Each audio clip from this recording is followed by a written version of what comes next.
Bismillah ar-Rahman ar-Rahim. Bonjour, salam alaikum mes chers collègues et futurs confrères et consorts. Toujours avec la microbiologie médicale et avec le même chapitre qui est la virologie. Aujourd'hui, vous allez assister à une nouvelle vidéo qui traite un sujet qui est assez intéressant, concernant toujours le monde viral bien sûr. Ce deuxième cours intitulé Multiplication des virus va vous mettre au courant sur les différentes étapes par lesquelles passe un virus lors de sa multiplication. Et il sera toujours présenté par l'étudiante Qadha Moussafa Safa et bien sûr par moi-même. Alors, comme introduction, on a juste un petit rappel des notions déjà citées auparavant dans le cours précédent. Alors, un virus qui est un parasite intracellulaire strict et obligatoire ne peut se multiplier qu'à l'intérieur d'une cellule hôte. Le virus apporte seulement l'information génétique, c'est-à-dire son seul acide nucléique, soit ADN, soit ARN, et il l'incorpore dans la cellule hôte, et c'est à lui de faire tourner la machinerie cellulaire à son profit pour se multiplier. Avant d'entamer le véritable processus de la multiplication virale avec ses véritables étapes, il faut savoir distinguer entre trois types de cellules hôtes cibles. Alors tout d'abord, on a les cellules résistantes, les cellules non permissives, et en dernier lieu, les cellules permissives. Les cellules permissives liées à par la suite les infections aiguës, latentes, persistantes ou transformantes. Commençons tout d'abord par les cellules résistantes. Alors ce sont des cellules qui sont dépourvues de récepteurs, nécessaire à la fixation d'un virus. C'est-à-dire, ما كاينش les récepteurs اللي يلصق مع un virus qui يجي ما يبقاش يدخل. Ou ce sont des cellules qui sont dépourvues d'un facteur nécessaire pour l'expression d'un gène viral, c'est-à-dire le virus qui يجي يدخل son ADN ou son ARN, mais داخل كاين un manque d'un facteur nécessaire pour son expression. C'est-à-dire, يكون كاين un manque des constituants de la cellule hôte. En second lieu, on a les cellules non permissives. Le virus pénètre dans la cellule, mais seulement quelques gènes s'expriment sans aboutir à un cycle complet. C'est ce qu'on appelle une infection abortive. C'est-à-dire le virus qui يدخل, mais مشي son génome viral va s'exprimer, c'est seulement quelques gènes. هنايا on a deux possibilités. La cellule peut soit survivre à l'infection sans montrer de traces d'infection, c'est-à-dire la cellule tolère le virus ويعيشوا مع بعضياتهم, soit mourir sans produire de virions, c'est-à-dire تموت غير هي ما كاينش production de virions puisque ما كاينش multiplication. En dernier lieu, on a les cellules permissives. L'infection cellulaire aboutit à la formation de nouveaux virus. Et dans ce cas, on peut avoir trois types d'infections. Soit une infection aiguë, soit une infection latente, soit une infection persistante ou transformante. En premier lieu, on a les infections aiguës qui définissent le spectre d'hôte des virus. Et puis, on a les infections latentes qui sont des primo-infections guéries et le virus reste caché. Il se réactive lors d'un stimulus, exemple l'herpès virus, c'est-à-dire une infection qui est silencieuse et elle se réactive lors d'un stimulus. Et en dernier lieu, on a les infections persistantes ou transformantes. C'est lorsque la cellule n'est que transitoirement permissive, ceci aboutit à une persistance virale, c'est-à-dire une présence continue du génome viral avec une expression plus ou moins de quelques gènes viraux, exemple l'HBV et l'HBC. Concernant les différentes étapes du cycle de multiplication virale, maintenant c'est bon, c'est acquis les différents types des cellules hôtes cibles. Les différentes étapes du cycle de la multiplication virale sont, premièrement, l'attachement du virus à la cellule hôte, et puis la pénétration, troisièmement, la décapsidation, quatrièmement, la réplication, cinquièmement, l'assemblage des virus, et sixièmement et dernièrement, c'est la libération des virus. Suivant la taille du génome et la complexité du cycle, la durée du cycle diffère d'un virus à un autre. Commençons tout d'abord par la première étape qui est l'attachement. C'est en quelque sorte une étape d'absorption, et c'est tout simplement une interaction ligand viral et récepteur de la cellule cible. C'est une attraction électrostatique entre les ligands viraux et les récepteurs de la cellule cible. Il se fait passivement, c'est-à-dire il ne nécessite pas d'énergie et il est indépendant de la température. Il est réversible au début, puis il devient non réversible par la suite. Alors ces ligands diffèrent d'un virus à un autre. Dans les virus nus, c'est les protéines de la capside qui font le ligand. Dans les virus enveloppés, c'est les glycoprotéines d'enveloppe qui font le ligand. Et dans certains virus, le ligand il est très bien caractérisé. Par exemple, dans le virus grippal a l'hémaglutine qui fait le ligand.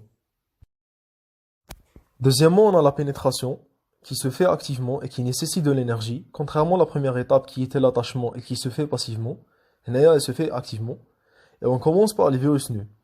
Alors, un virus nu peut pénétrer de deux manières différentes, soit par une translocation, soit par une endocytose. Pour la translocation, c'est juste un passage simple à travers la membrane cellulaire. c'est-à-dire le virus IgG, il s'arme à la membrane cellulaire, et puis la nucléocapside passe directement et elle se trouve dans le cytoplasme. ما كاش مشكل كاع. La deuxième, c'est l'endocytose, qui est une accumulation du virus à l'intérieur de vacuoles cytoplasmiques, c'est-à-dire le virus qui gît dakhal, qui démarre une partie de la membrane cellulaire, il sera toujours entouré par la partie du cytoplasme. من موراها sera une fusion des membranes تاع la nucléocapside مع la partie اللي كون دايرها من la membrane cellulaire. موراها sera une libération de la capside virale après cette fusion, et elle sera libre dans le cytoplasme de la cellule. Alors pour les virus enveloppés, TNI, ils pénètrent de deux manières différentes. Soit par une fusion, soit par une endocytose. Alors pour la fusion, c'est une fusion de la membrane cellulaire et l'enveloppe virale. Et puis le virus pénètre sous forme de nucléocapside directement dans le cytoplasme. Pour l'endocytose, alors toujours qui j'ai le virus enveloppé, il démarre une partie de la membrane cellulaire, il sera entouré par la partie cytoplasme. ونفوتو عاود بليطاب تاع la fusion. Et puis ça on a une fusion بين l'enveloppe et la partie اللي كون دايرها من la membrane cellulaire. Et puis, on a une libération de la nucléocapside في le cytoplasme. Troisièmement, on a la décapsidation, qui est généralement cytoplasmique. C'est une désagrégation de la capside virale grâce à des enzymes cellulaires ou virales. C'est-à-dire une dégradation de la capside qui est totale ou la partielle, ça dépend, avec une libération de l'acide nucléique dans le cytoplasme. Maintenant, on passe à la réplication où le génome viral doit être transcrit en ARNM, traduit en protéines et répliqué en des copies qui ressemblent au génome parental. Pour cela, il suit des directions de synthèse cellulaire et bien sûr, il détourne la machinerie cellulaire à son profit. Premièrement, on a la transcription de l'ADN génomique en ARN messager qui se fait grâce à une transcriptase. C'est l'enzyme responsable de la transcription.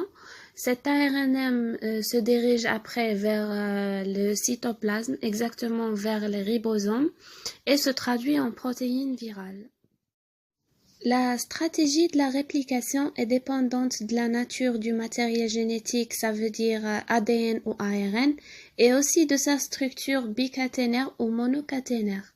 Cela nous permet d'avoir 7 classes de virus, comme vous voyez dans le schéma. La première classe, c'est des virus à ADN double brun. La deuxième, c'est des virus à ADN simple brun. La troisième, c'est des virus à ARN double brun. Quatrièmement, c'est des virus à ARN simple brun à polarité positive. La cinquième, c'est des virus à ARN simple brun à polarité négative. La sixième, c'est des virus à ARN utilisant une rétrotranscriptase, aussi appelée des rétrovirus. Et en dernier lieu, la septième classe, des virus à ADN utilisant une rétrotranscriptase. Premièrement, on a les virus à ADN bicaténaire ou double brun qui suivent des mécanismes de multiplication qui se rapprochent de ceux observés pour les gènes cellulaires. Leur cycle viral est divisé en 2 phases. La première phase, c'est une phase précoce où une partie du génome est transcrite en ARNM précoce par une ARN polymérase, puis ce dernier migre vers le cytoplasme pour être traduit en protéines précoces non structurales qui participent à la réplication.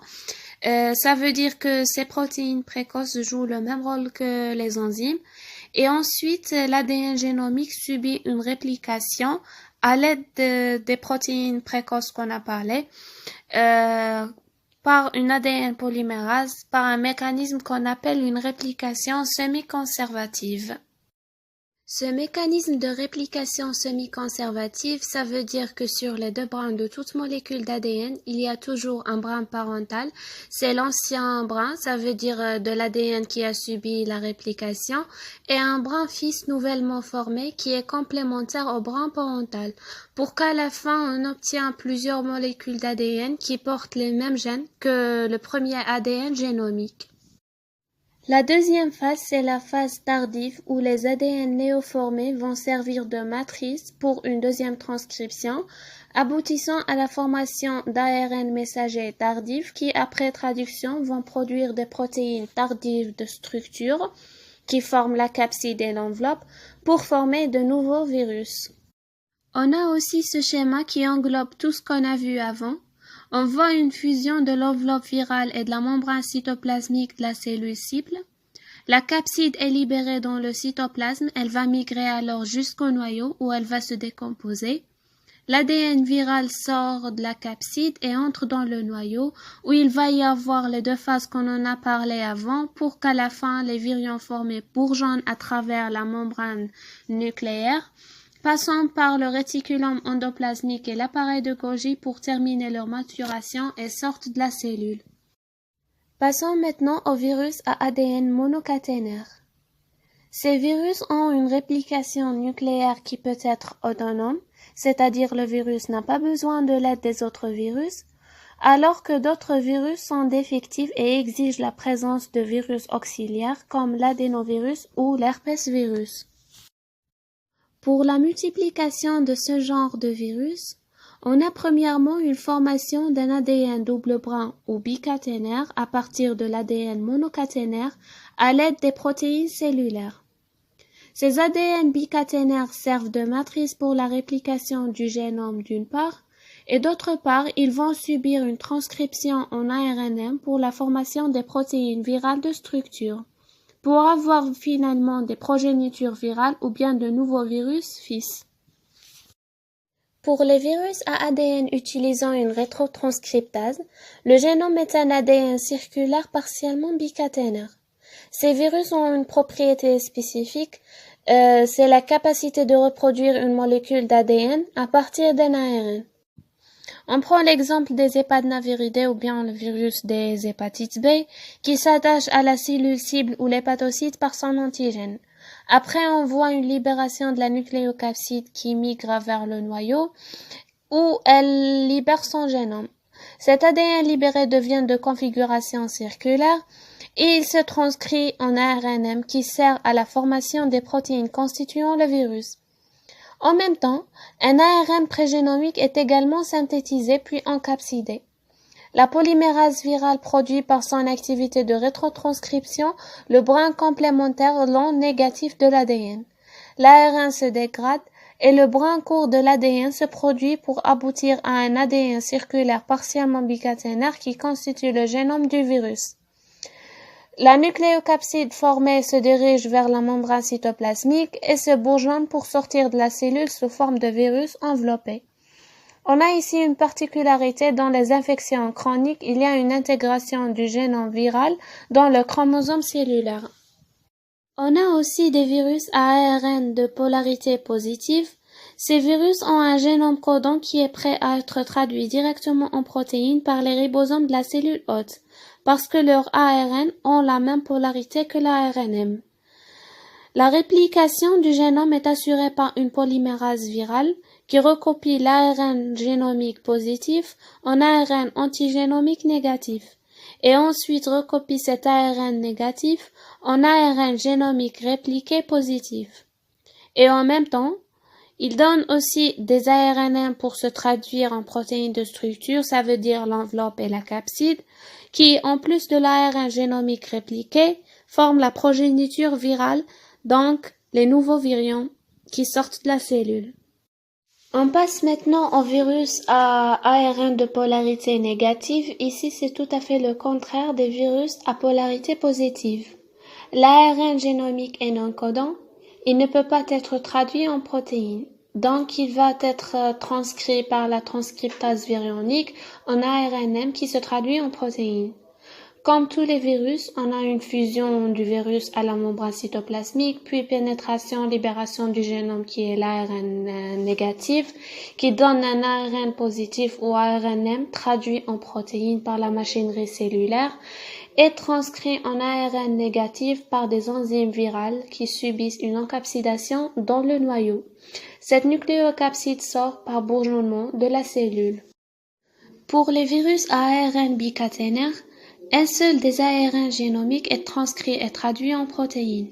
Et à partir de ce brin, il y a une formation des brins néoformés viraux. Les rétrovirus. Ils ont le même principe que les virus à ADN utilisant une rétrotranscriptase. Sauf que ceux-ci, leur génome est constitué d'un ARN et non pas d'un ADN.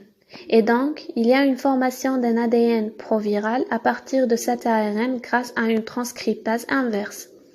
On a pris l'exemple du VIH responsable du sida. Comme nous voyons dans le schéma, fusion puis pénétration de la capside, libération de l'ARN qui est transcrit directement en ADN monocaténaire dans le cytoplasme des lymphocytes T4 bien sûr, puis ce dernier est copié en ADN double brun par transcription-intégration, entre dans le noyau. Pour participer à la formation des protéines virales par transcription et traduction, après on voit un assemblage de ces protéines avec les ARN génomiques répliqués pour constituer un nouveau virus. Cinquièmement, on a l'assemblage des virus. Alors c'est un simple auto-assemblage des composés fabriqués, c'est-à-dire après avoir fabriqué les protéines de la capside et l'acide nucléique, ils vont se réunir pour former la nucléocapside, puis subissent une maturation, c'est-à-dire un clivage protéolytique tout d'abord, c'est-à-dire une perte de quelques protéines pour la maturation, et puis une modification de la conformation, c'est-à-dire un changement structural. Sixièmement et dernièrement, on a la libération des virus. Commençons par les virus nus, qui se libèrent par un éclatement, c'est-à-dire une action toxique sur la membrane cellulaire. Ils vont la liser pour pouvoir sortir. Et puis, les virus enveloppés, qui se libèrent par bouillonnement, c'est-à-dire ils doutent toujours une partie de la membrane cellulaire, ou là, une membrane à un organite quelconque. Par exemple, on a des virus qui prennent une membrane nucléaire, par exemple l'herpès virus, et d'autres virus qui prennent une membrane cytoplasmique pour être entourés avec, exemple, le rétrovirus. Une fois à l'extérieur, un virus, à son tour, peut infecter d'autres cellules cibles. C'est ce qu'on appelle un virus complet. Une cellule hôte infectée produit environ 100 à 1000 virus à la fois. On va conclure ce cours par les différentes interactions virus-cellules. Alors on a trois types d'interactions, soit une infection lytique productive, soit une infection tempérée, soit une infection transformante. Alors commençons par les infections lytiques productives. La multiplication virale dans la cellule entraîne une perturbation des synthèses cellulaires, ce qui aboutit à la mort ou une altération de ces structures. C'est l'effet cytopathique ECP. C'est-à-dire que le virus raditrol, il va se multiplier, mais il va causer en même temps une perturbation des synthèses cellulaires, ce qui aboutit à la mort. Deuxièmement, on a les infections tempérées. Alors la cellule peut tolérer l'infection. Le génome viral et celui de la cellule se partagent le potentiel de synthèse. C'est-à-dire qu'il y a en quelque sorte pas de multiplication, pas de synthèse de virions, mais il y a un diatome normal. Troisièmement, on a les infections transformantes, c'est-à-dire une intégration du génome viral dans le génome de la cellule parasitée et une modification de la cellule peut se transformer en cellule maligne. En conclusion, j'espère que nous avons pu simplifier ce cours chargé et un peu long. Merci pour votre attention, je vous souhaite une bonne révision et à la prochaine.